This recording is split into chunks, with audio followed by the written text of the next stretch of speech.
अंतिमा, तुम जल्दी ब्रश कर लो, फिर पढ़ाई करने बैठ जाओ। आज खाना मैं बनाऊंगा।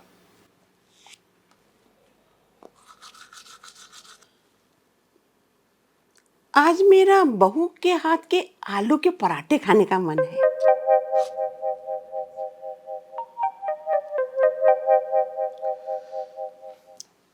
तुम ब्रश करके चाय पियो, तब तक मैं आलू चढ़ाता हूँ। आज मुझे पापा के हाथ का खाना खाना है। अच्छा, तो छोटी मम्मा को पापा के हाथ का क्या खाना है? जो मम्मा रोज बनाती हैं। ओके, तो आज आपके पापा खाना बनाएंगे, ठीक है? और मम्मा आलू के पराठे कल बनेंगे।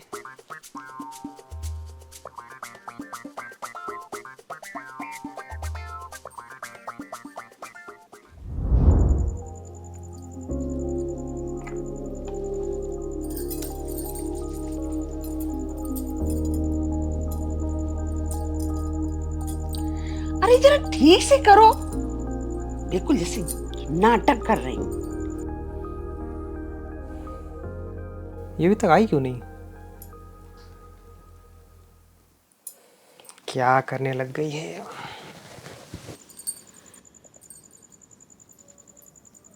तुम जाके पढ़ो, हम मम्मी का सर दबा देंगे। अरे तुम सो जाके, कल तुमको ऑफिस जाना है ना, जाओ तुम सो जाके। अरे तुम जाओ ना, छोड़ो। 4 बजे तक पढ़ोगी और फिर सोओगी कब? सो उठ के तुम्हें खाना ही बनाना होता है। अरे जाओ अब।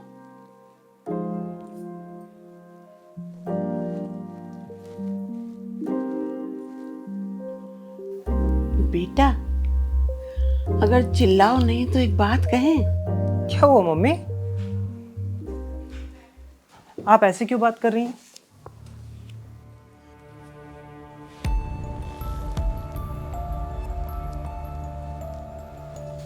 देखो, आजकल की लड़कियों को इस तरह सर पे चढ़ाना ठीक नहीं है।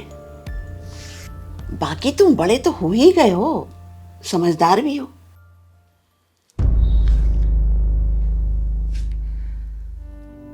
मम्मी, वो मेरी बीवी है, मेरी बेटी की माँ है। वो कोई बाहरी लड़की थोड़ी है। मेरी तो किसी को सुननी ही नहीं है। जब घर बर्बाद हो जाएगा तब समझ में आएगा तुमको। मम्मी, घर क्यों बर्बाद हो जाएगा? वो घर का सारा काम निपटा के पढ़ाई करती है ना, फिर क्या दिक्कत है इसमें? सुनीता बहन की बहू रोज रात उनके पैर में तेल मालिश करती है और इनसे सर नहीं दबाया जाता। बस इतनी सी बात? क्या मम्मी? तो अच्छा, एक बात बताइए, आप सबसे ज्यादा प्यार किसको करती हैं? मैं जानता हूं आप सबसे ज्यादा प्यार मुझे करती हैं। तो अगर आपको कोई काम कहना है तो मुझे कहिए। अगर आप मुझसे कहेंगी सर या पैर दबाने को तो मैं दबाऊंगा। और ऐसा नहीं है कि आप अंतिमा से कहेंगी तो वो नहीं करेगी, वो भी करेगी। लेकिन मुझे अच्छा नहीं लगेगा कि आप मेरे होते हुए उससे पैर दबाने को कहेंगी। मम्मी, मैं उसे घर की लक्ष्मी समझ के लाया हूँ। आप खुद देखिए ना मम्मी, जब से वो घर आई है घर में कितनी बरकत हुई है। कैसा रहा पेपर? पता है, अभी जब एक औरत के साथ उसके पति का सपोर्ट होता है ना, तो वो दुनिया की हर जंग जीत सकती है। मतलब अच्छा गया? हाँ, अच्छा तो जाना ही था। हम दोनों का ही जो सपना है कुछ बनकर इस सोसाइटी के लिए बड़ा करने का। चलो इसी बात पे चाय समोसे की पार्टी करते हैं। पैक करवा लेना, घर पर ही सब लोग साथ में खाया जाएगा। यार अंतिमा, तुम कितनी अनरोमांटिक हो यार। जब से रूही हुई है ना, तब से हम लोग शायद ही कहीं बाहर बैठे कुछ अच्छे से खाए पिए हों। आप भी ना। ठीक है, चलिए एक काम करते हैं, चाय समोसा खाते हैं और फिर मम्मी और रूही के लिए पैक करा लेंगे। ठीक है? हाँ चलो चलो यार, जल्दी से एक बार मॉक इंटरव्यू कर लेते हैं तुम्हारा, देखते हैं कैसा करती हो। इधर सही है। हाँ सही है। मम्मा कुछ खाना है, भूख लगी है। अरे यार ये जाके देखो रूही क्यों बुला रही है। और सुनो, हम एक काम करते हैं ना, यहाँ पर लैपटॉप और फाइल भी रख देते हैं। वो इंटरव्यू पैनल टाइप थोड़ा फील आएगा, अच्छा लगेगा, है ना? ओके।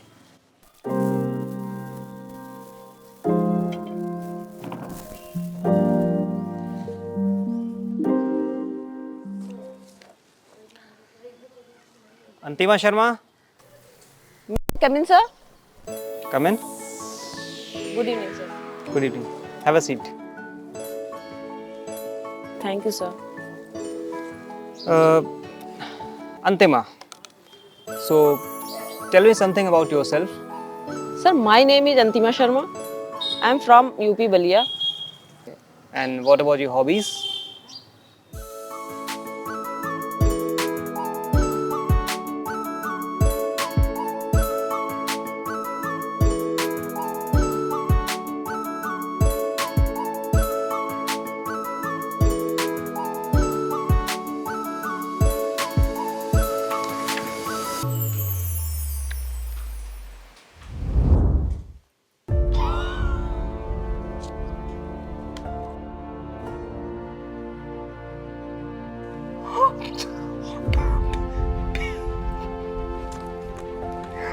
अंतिमा, पीसीएस का ज्वाइनिंग लेटर आ गया।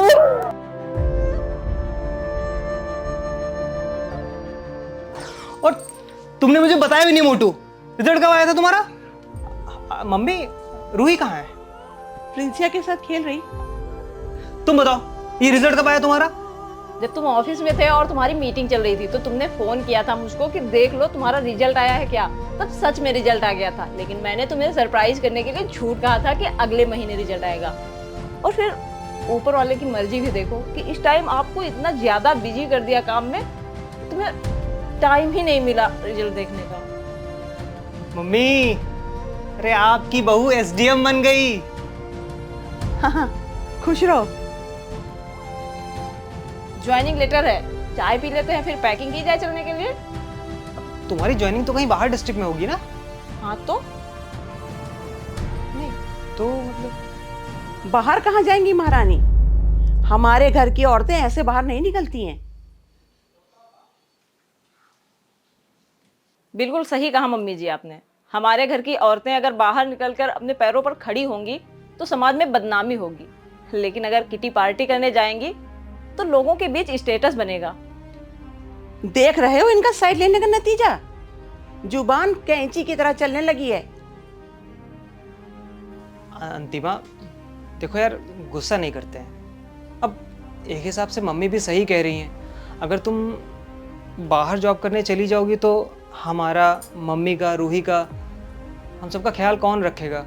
और या फिर हम सब तुम्हारे बिना नहीं रह सकते। अभी तुम अचानक से इतने स्वार्थी कैसे हो सकते हो? मुझे पता है कि तुमने किचन से लगाकर मेरे हर काम में मुझे बहुत सपोर्ट किया है, लेकिन अगर तुम मुझे ज्वाइनिंग नहीं लेने दोगे तो फिर उस सपोर्ट का क्या मतलब रह जाएगा? और फिर ये मेरा सपना नहीं था, हम दोनों का सपना है कुछ बनकर इस सोसाइटी के लिए बड़ा करने का। तुम सब कुछ भूल गए हो अभी। और शादी के बाद मैंने तुम्हारे हर एक फैसले का सम्मान किया है। यहाँ तक कि मम्मी जी मुझे कुछ भी कहती रही, मैंने कभी उन्हें पलटकर जवाब नहीं दिया। देखा बेटा, मैं कहती थी ना, इनके लक्षण कुछ ठीक नहीं दिखते हैं। और अब बाहर कदम निकलते ही पर और निकल आएंगे। अरे टीवी, अखबार, इन सब में जो खबरें छपती हैं ये कोई झूठ नहीं होती हैं। एसडीएम मैडम वाली कहानी याद है ना, कि भूल गए इतनी जल्दी? कितना किया उसके आदमी ने, घर वालों ने सब छोड़ छाड़ के चल दी फिर। मम्मी जी, अगर मेरी जगह आपकी बेटी होती तब भी क्या आपके शब्द यही होते? अरे अगर नहीं समझ आती दूसरे घर से ब्याह कर लाई गई लड़कियां, उनके काम करने का तरीका और उनके पति द्वारा उनका किया गया सपोर्ट, तो फिर क्यों करती है अपने लड़के की शादी? मम्मी, सॉरी तुम्हें परेशान करने के लिए। एक्चुअली हम ये चाहते थे कि तुम्हारे जाने से पहले मम्मी तुम्हें समझ सके और मम्मी खुद खुश होकर कहें कि हम सब साथ चलेंगे। अंतिमा, हम और रूही तुम्हारे साथ चलेंगे और 2-4 दिन के लिए यहाँ खाना बनाने को किसी को बोल देंगे। और 2-4 दिन में सेटल करके यहाँ पर हम वापस आ जाएंगे। और जब तक तुम्हारी वहाँ पर ट्रेनिंग चलेगी, हम तुम्हारे डिस्ट्रिक्ट में कोई ना कोई अपने लिए जॉब ढूंढ लेंगे और फिर हम सब तुम्हारे साथ ही वहाँ शिफ्ट हो जाएंगे। और ये मेरा अंतिम फैसला है। जाओ, सबके लिए चाय बना के लेके आओ। अंतिमा, बेटा मुझे माफ कर दो। हम सब साथ में चलेंगे।